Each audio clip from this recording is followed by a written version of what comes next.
Selamat pagi, saudaraku yang terkasih di dalam Tuhan. Hari ini kita memasuki hari yang ketiga dari tema besar minggu ini, The Inner Battle, dengan judul hari ini, The Battle of Pride. Yakobus 4 ayat 6, firman Tuhan berkata, "Tetapi kasih karunia yang dianugerahkannya kepada kita lebih besar daripada itu. Karena itu ia katakan, Allah menentang orang yang congkak tetapi mengasihani orang yang rendah hati." Saudaraku, ada dosa yang mudah dikenali seperti kebencian, percabulan, apalagi dusta dan macam yang kelihatan itu mudah dikenali. Tetapi ada satu dosa yang jauh lebih berbahaya karena seringkali tidak disadari oleh pelakunya, yaitu adalah kesombongan, saudaraku. Pride, kesombongan. Kesombongan adalah akar dari hampir setiap pemberontakan terhadap Allah. Dosa pertama di alam semesta bukanlah pembunuhan atau perzinahan. Dosa pertama adalah ketika Lucifer berkata di dalam hatinya dalam Yesaya 14 ayat 13-14, kalimatnya begini, "Aku hendak naik ke langit, aku hendak menyamai yang maha tinggi." Sejak saat itu, saudaraku, kesombongan menjadi racun yang terus merusak hati manusia. Di Taman Eden, iblis memakai racun yang sama kepada Hawa. Dikalimatkan di dalam Kejadian 3 ayat 5 dengan kalimat, "Kamu akan menjadi seperti Allah." Itu racun yang dilemparkan iblis kepada Hawa, dan Hawa ingin menyamai Allah. Ini adalah kesombongan yang dimulai dari kejatuhan awal manusia ini.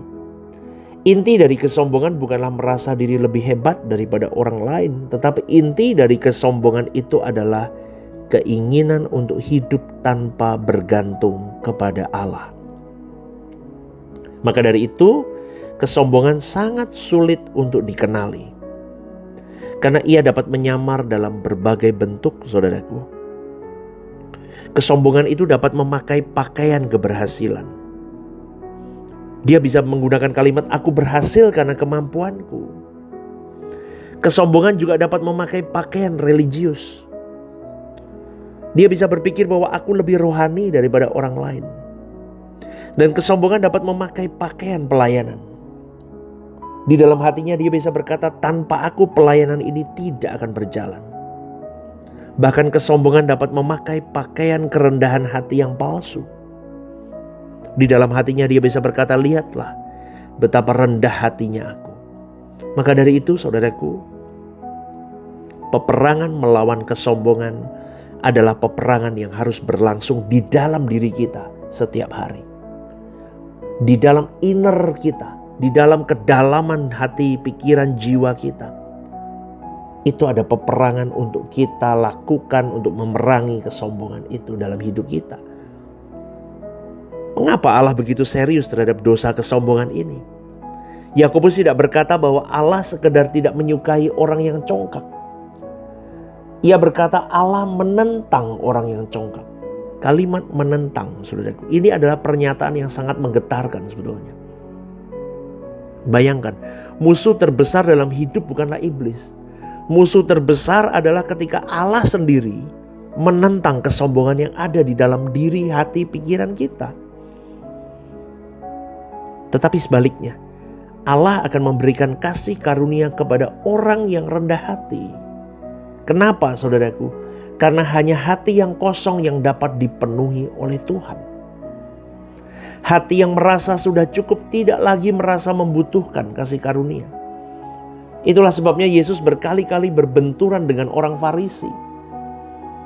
Karena secara lahiriah mereka sangat religius. Mereka rajin berdoa, mereka berpuasa, mereka menghafal kitab suci. Tetapi mereka kehilangan satu hal yang paling penting, yaitu mereka tidak lagi merasa membutuhkan Tuhan dalam hidupnya. Tetapi sebaliknya, lihatlah pemungut cukai yang berdiri jauh di belakang bait Allah. Dia bahkan tidak berani menengadah ke langit, dia gak berani. Dia tidak berani, dia merasa kotor. Dia hanya berkata, "Ya Allah, kasihanilah aku orang berdosa ini." Yesus berkata bahwa orang itulah yang pulang sebagai orang yang dibenarkan. Kenapa, saudaraku? Karena Allah lebih mudah memulihkan seorang pendosa yang sadar dirinya berdosa daripada seseorang yang merasa dirinya sudah benar. Karena kerendahan hati bukan berarti kita merendahkan diri secara berlebihan, saudaraku. Kerendahan hati adalah memiliki pandangan yang benar tentang diri sendiri di hadapan Allah. Kita menyadari ya bahwa setiap kemampuan kita itu adalah anugerah Tuhan. Amin ya saudaraku ya. Dan setiap kesempatan yang kita miliki adalah kasih karunia Tuhan. Setuju ya saudaraku ya. Dan setiap keberhasilan adalah pemberian, gift from God kepada kita.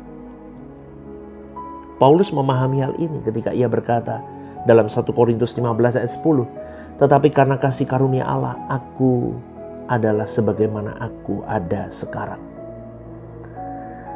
Paulus memiliki banyak alasan untuk membanggakan, menyombongkan, meninggikan dirinya. Dia hebat, dia cerdas, dia pintar saudaraku. Dia orang yang sangat cerdas. Saya sangat mengagumi Paulus. Dia orang yang sangat cerdas. Kalau kita bedah dari surat-suratnya, luar biasa saudaraku. Dia berpendidikan tinggi. Dia rasul yang dipakai luar biasa. Tetapi dia tahu bahwa tanpa kasih karunia, dia itu bukan siapa-siapa dengan semua pencapaiannya. Maka semakin kita bertumbuh di dalam Kristus, seharusnya semakin kecil keinginan kita untuk mencari pujian manusia. Karena orang yang rendah hati tidak melayani supaya dikenal banyak orang. Dia melayani supaya Kristus dikenal banyak orang melalui hidupnya. Amin saudaraku. Dia tidak kecewa ketika namanya gak disebut, gak dihargai oleh orang-orang yang dia layani. Dia tidak iri dengan pemakaian Tuhan atas orang lain yang lebih sukses, lebih jaya. Dia tetap bersuka cita. Yang penting Kristus dimuliakan. Bahkan di surat Filipi dikatakan walaupun dengan cara yang salah pun yang penting Kristus dimuliakan. Amin saudaraku. Inilah peperangan yang sangat halus yang harusnya kau dan saya sadari. Karena seringkali kita dapat mengalahkan dosa-dosa yang terlihat tetapi masih diam-diam menikmati pujian manusia. Hari ini banyak orang merasa dirinya paling benar, paling pintar mengenal kebenaran. Dengan topeng suara kebenaran. Paling tahu kebenaran. Pokoknya aku paling. Hati-hati, di situ ada pride, ada kesombongan yang tidak disadari banyak orang. Kau pakai teori tentang Tuhan, kau bergulat di pikiranmu dan kau soundingkan di sosial media, di mana. Kau serang orang lain, kau serang pandangan orang, kau tabrak sana, kau tabrak sini. Wow, mengerikan saudaraku. Seringkali banyak orang di situ lupa. Dia harus berjuang dengan the battle of the pride dalam dirinya sendiri. Saudaraku, gak perlu siapa paling benar, siapa paling hebat, siapa paling pintar. Tetapi yang paling penting adalah bagaimana kelakuanmu, kelakuan kita, ucapan kita, pikiran kita itu membuahkan Kristus semakin ditinggikan. Kristus semakin dimuliakan. Kristus semakin diberitakan. Sehingga banyak orang mengenal Kristus dan ikut Kristus. Maka sampailah dia kepada Bapa kita yang ada di surga. Bukan tentang kita lagi. Sadarlah saudara-saudari yang mendengar renungan The Message pagi hari ini. Ya, hari ini maka mintalah Roh Kudus menyelidiki hati kita. Apakah masih ada kesombongan-kesombongan yang terselinap, tersembunyi di dalam hati kita. Pelayanan kita, jadi pendeta kita, jadi pembicara suara kebenaran kita ini. Tapi seringkali kita gak benar karena hati kita sombong. Seringkali kita itu membicarakan teori tanpa kita hidupi. Itu memuakkan banyak orang percaya. Dan itu banyak menggugurkan banyak jiwa. Kalau kau memang pencinta suara kebenaran, kelakuanmu harus benar. Bukan jadi orang yang jahat. Mematikan pelayanan orang. Mematikan ini dan itu orang. Menghancurkan nama baik orang. Pikir itu baik-baik saudaraku. Kalau Anda dengar renungan ini dan refleksikan dirimu masing-masing. Saya pun juga. Kalau kau suka, aku pencinta suara kebenaran. Coba lihat bagaimana hidupmu. Apa yang keluar dari benak hatimu.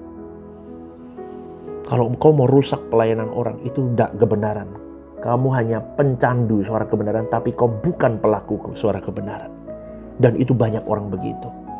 Maka renungkan saudaraku, karena peperangan terbesar bukanlah melawan orang lain. Setuju saudaraku? Ya, peperangan terbesar adalah mematikan bahwa hanya Kristus yang duduk di tahta hatiku. Bukan aku lagi. Loh, kalau aku lagi, saudaraku, saya mau balas orang yang nyakitin saya. Saya habisi balik orang itu. Tapi bukan itu. Kita kan dipanggil Tuhan untuk to be like Christ. Kristus tidak begitu. Karena ketika ego turun dari tahta, maka Kristus akan memerintah dengan bebas dalam hidupmu dan hidupku. Saudaraku, dengarkan baik-baik. Kesombongan adalah peperangan yang paling berbahaya. Karena seringkali tidak terlihat. Dengar baik-baik ini. Bahkan oleh diri kita sendiri pun kita tidak sadar. Tapi ketika kita hidup dalam kerendahan hati, kita buka ruang bagi kasih karunia Allah untuk bekerja dengan leluasa dalam hidup kita. Maka orang yang benar-benar mengenal Kristus tidak hidup hanya untuk membesarkan dirinya, tetapi untuk meninggikan Dia yang sudah menyelamatkan hidupnya. Musuh yang paling berbahaya bukanlah dosa yang kelihatan jelas di depan kita, tetapi kesombongan yang bersembunyi di balik topeng kehidupan rohani. Semoga renungan ini menjadi berkat untuk kita semua dan memulihkan cara kita bertindak, cara kita berkumpul, cara kita melayani Tuhan. Amin ya saudaraku ya. Semoga renungan ini jadi berkat. One vision, one heart for harvesting. Tuhan Yesus memberkati.